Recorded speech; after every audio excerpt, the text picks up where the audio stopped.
What's going on, Flix fam? It's Jay, and you already know what time it is. The leg lamp, the bunny suit, and you'll shoot your eye out. We're going back to 1983 in A Christmas Story, and why this movie is potentially the pinnacle of Christmas movies for my generation. Even though most have caught this movie in 5-minute chunks during one of its 24-hour marathons, we're tapping in from the beginning to the end and seeing why this movie feels like Christmas background in the best way. And if you haven't already, hit the like and subscribe and the notification bell, and let's get back to the flicks. Let's take a trip down memory lane. So hop in the whip, let's ride the wave. Destination set where classics were born. So kick up your feet and grab the popcorn. Blockbuster movies that swept the nation. Hit the like, subscribe, and notification. We open on that little Midwestern house in the snow, and the sound of kids' voices and that familiar narration floating over everything. The leg lamp glowing in the window, the pink bunny suit shuffling down the stairs, a kid's tongue dangerously close to a frosty pole.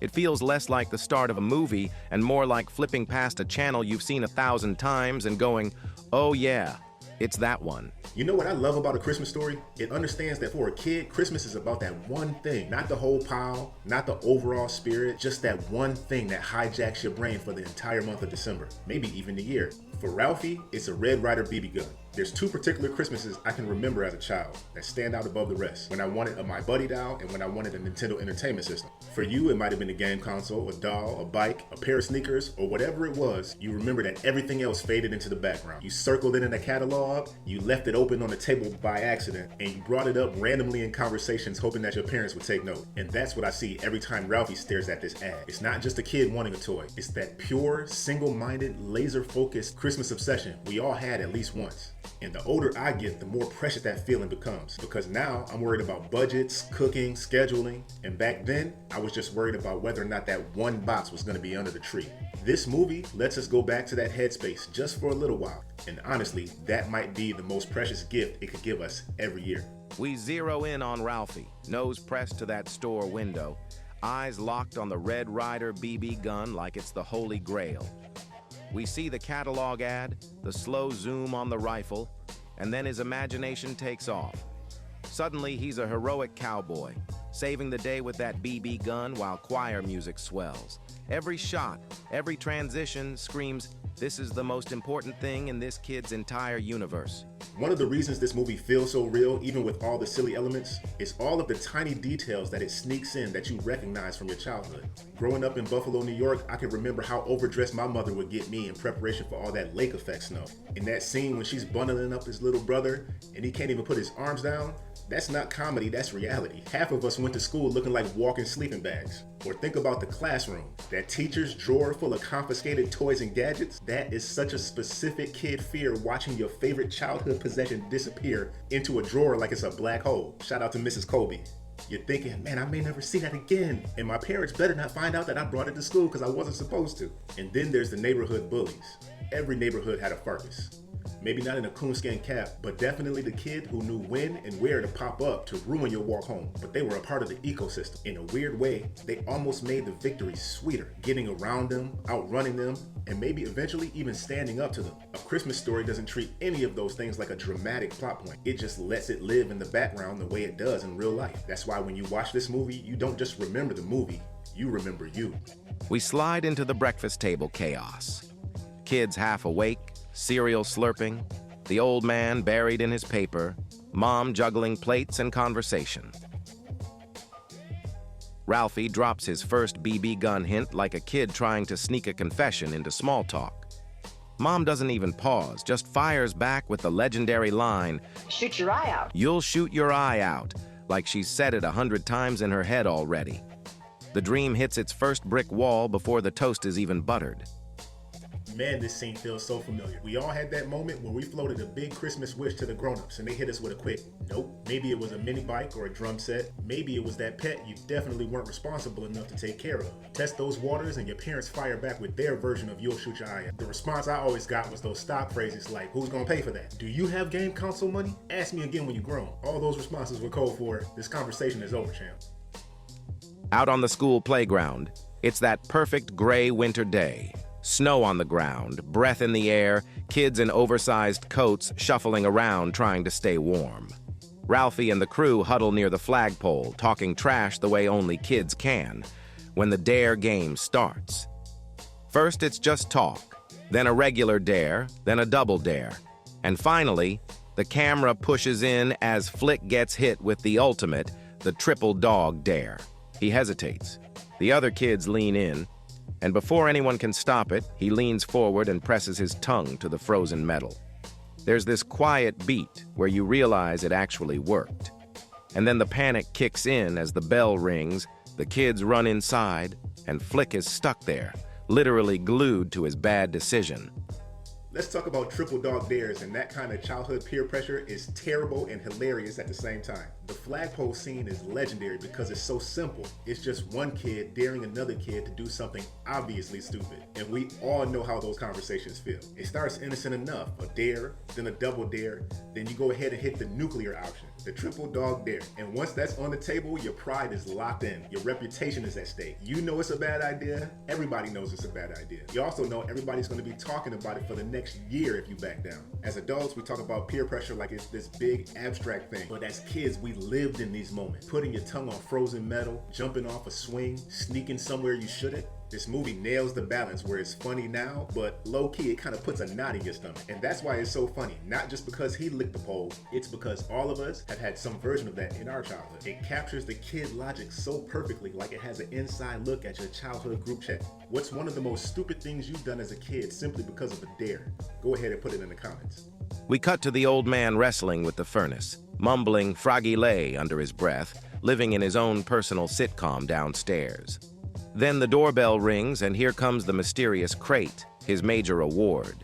He cracks it open like it's buried treasure and pulls out that gloriously ridiculous leg lamp, poses with it, and proudly plants it in the front window like the crown jewel of the neighborhood. You know what I loved about this whole major award moment as a kid? To me, it was just pure comedy. Old man is down there fighting this furnace like it insulted his family personally. And then he's suddenly on cloud nine because some random contest finally paid off. But watching this now, I can see that this is a man who doesn't get too many wins in life at the moment. And this ridiculous leg lamp is his championship trophy. We all know somebody like that. Your dad, maybe your uncle or granddad, who latched on to that one weird object and decided, yeah, this is it. This is my thing now. It might have been a neon beer sign or some weird old recliner or some weird piece of memorabilia that didn't match anything else aesthetically in the house. But they loved it. Whenever they were speaking about it, they stood up a little taller, they spoke a little bit louder, and they smiled a little bit more often. And it's probably not even really about the lamp. It's about finally being seen. That's why he went outside and tried to show off something so ridiculous to the entire neighborhood. And to be honest, it doesn't really matter if they like it. All that matters is that they see it.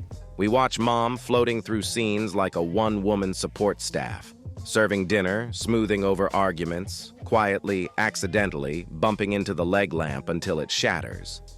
She's the one who gently handles Ralphie after his fight, who keeps the peace at the table, who turns potential explosions into quick subject changes and soft landings. The camera never shouts, "Look at her!" but she's always there, stitching the whole story together.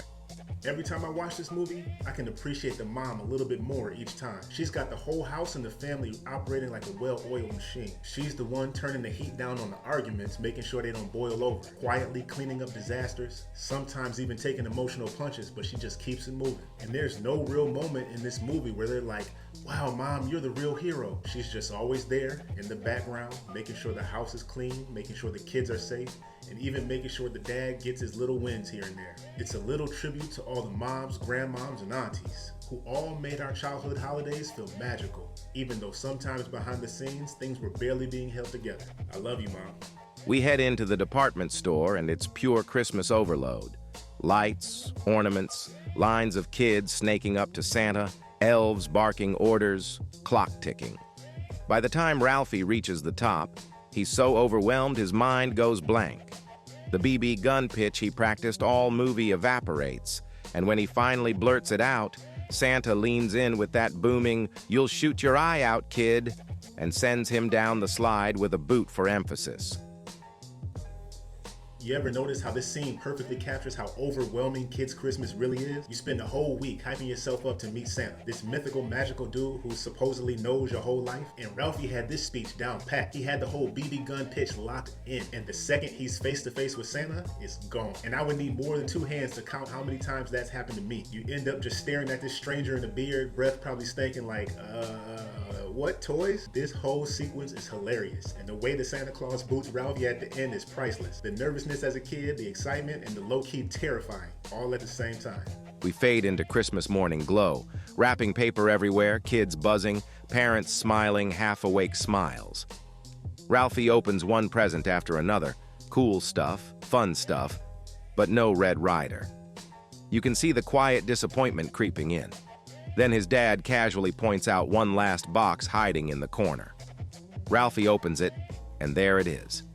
Outside in the snow, he takes his first proud shot, and the recoil pops his glasses right off his face. One of the deeper things this movie sneaks in, and it does it so gently that you almost miss it, is that sometimes wanting something feels way better than actually getting it. Just think about Ralphie's journey. The build-up, the scheming, the fantasies where the BB gun makes him a hero. The dream version of that present is flawless. It never misfires, it never breaks, and it never gets boring. In Ralphie's head, that Red Ryder BB gun fixes everything. Then he finally gets it, he takes it outside and almost shoots his eye out in less than 5 minutes. And that's so real. How many times did you actually get that big gift, and after the initial rush, realize that the month of imagining it might have been the best part? Don't get me wrong, the present is dope, but the anticipation, the counting down the days, to sneaking around the tree to guess what's in those boxes, the late night conversations with siblings and family talking about, man, what if I got this? That energy is magic. A Christmas Story lets us live right in that sweet spot where the thing you want is still perfect. And watching it now as grown folks, it reminds us not to rush past that feeling in our own lives. Sometimes the build-up, the wanting, the hoping, that part alone is what your memory holds on to the tightest. Just when it feels like the Parkers have earned their peaceful dinner, the neighbor's dogs stage a full-blown kitchen invasion, tearing into that hard-earned turkey like a Thanksgiving heist. The family stands in stunned silence over what used to be their meal. Smash cut to the Chinese restaurant. Red decorations, smiling staff, carols sung slightly off-key, and the Parkers laughing around a table they never planned on. I sit down and watch A Christmas Story every year, and it's not just checking off another Christmas movie. It's kind of a check-in with the younger me and remembering those small magical moments about things I used to obsess over. All of the traditions our parents put us through that we still carry on today. Those classroom memories that were world-ending that you can look back on now and laugh. And even some of those unsuspecting characters in our lives that push us to change. This movie stitched together all of those tiny, honest moments and made our childhoods feel big and dramatic, even when nothing huge was happening. I really hope everybody watching this review takes time to watch this movie again, whether it's with friends and family or just yourself with some leftovers on the couch. Let it remind you of the stuff you used to want as a kid so much you could barely sleep, and the way that the holidays used to feel before the calendars and responsibilities took over. And maybe even share those stories with the people around you, because at the end of the day, this isn't just a movie, it's nostalgia wrapped up in beautiful packaging. The night winds down, snow drifting past the window, the old man and mom sitting quietly, the house finally calm. The tree lights glow, presents are scattered, and we see Ralphie in bed, cradling his Red Ryder like treasure as the older Ralphie's voice tells us this was the best Christmas he ever had. It's not spotless. There were fights, broken lamps, and ruined turkey, but in his memory, it's golden. All right, Flix fam, that's my trip back to A Christmas Story. Now I want to hear yours. Drop your favorite scene or that one Christmas present story you have down in the comments. If you enjoyed hanging out with me during this review, go ahead, hit the like, subscribe, and the notification bell. And share this review with somebody that you've watched this movie with over the years. From me and my family to you and yours, Back to the Flix is wishing everyone a Merry Christmas. Enjoy your time, enjoy the memories, and I'll see you when we get back to the Flix.